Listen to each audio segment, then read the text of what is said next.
Bonsoir Jean-Mathieu Defour, merci de venir sur le plateau de Corsica-Air. 50 000 personnes sont attendues dans les ports et les aéroports ce week-end. Il s'agit de Corses qui rentrent de vacances. Est-ce que ça veut dire que statistiquement, il peut y avoir des personnes contaminées ?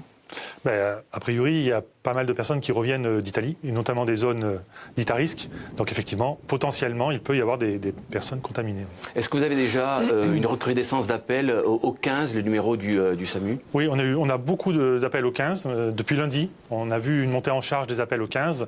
Donc effectivement, nous avons dû renforcer le standard du SAMU, enfin le SAMU pour ça. Effectivement, oui, il y a beaucoup plus d'appels.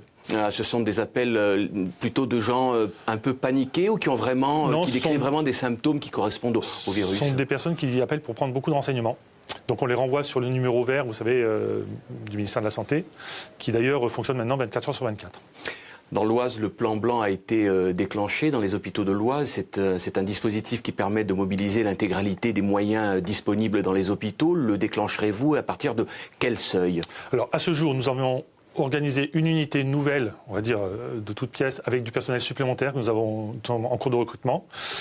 Effectivement, s'il doit y avoir un afflux massif de patients, on peut entrer dans un principe de déclenchement d'un plan blanc. Est-ce que vous avez des renforts ? Est-ce que les effectifs ont été renforcés ? Est-ce que le ministère vous a octroyé des moyens supplémentaires ? Alors là, c'est l'hôpital qui s'est organisé. Il faut savoir quand même que sur ce plan, on travaille depuis plus d'un mois sur la montée en charge. Donc l'hôpital a prévu des recrutements complémentaires, soit de contractuels, soit d'intérimaires, pour compléter les équipes, ce qui permet de détacher dans ces deux unités spécifiques des professionnels de l'hôpital qui ont été formés spécifiquement à l'accueil de ces patients. On a entendu les syndicats dans le reportage de Maya Gradiani. Ils aimeraient que les tests réalisés sur les patients potentiellement porteurs du virus soient réalisés à l'hôpital de Bastia. Pourquoi est-ce que ça n'est pas possible concrètement ? Alors actuellement, nous n'avons pas l'équipement pour le faire, très concrètement. Ces équipements ne sont pas disponibles actuellement en France parce qu'ils ont été distribués dans d'autres pays. Donc nous envoyons les prélèvements sur Marseille.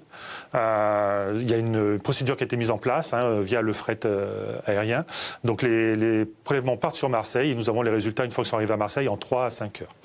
Un patient appelle le 15, il a les symptômes qui correspondent au virus, vous le prenez en charge, vous effectuez le test est envoyé immédiatement à Marseille. Combien de temps met-il pour arriver à Marseille et pour être pris en charge ?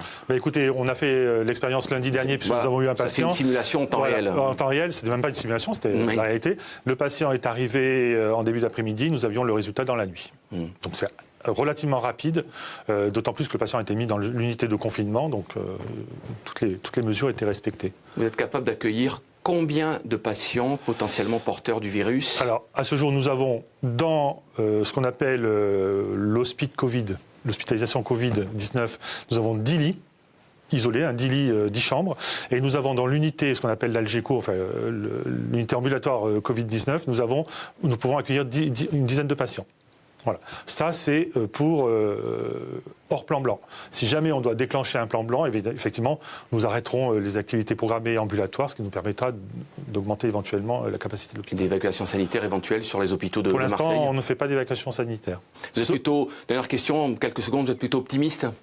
Non, par rapport au dispositif. Le dispositif, il se met en place. Dès demain matin, l'unité sera opérationnelle. Voilà, nous nous sommes préparés. Voilà. Merci Jean-Mathieu Defour d'avoir été l'invité de Corsica-Air. Merci beaucoup.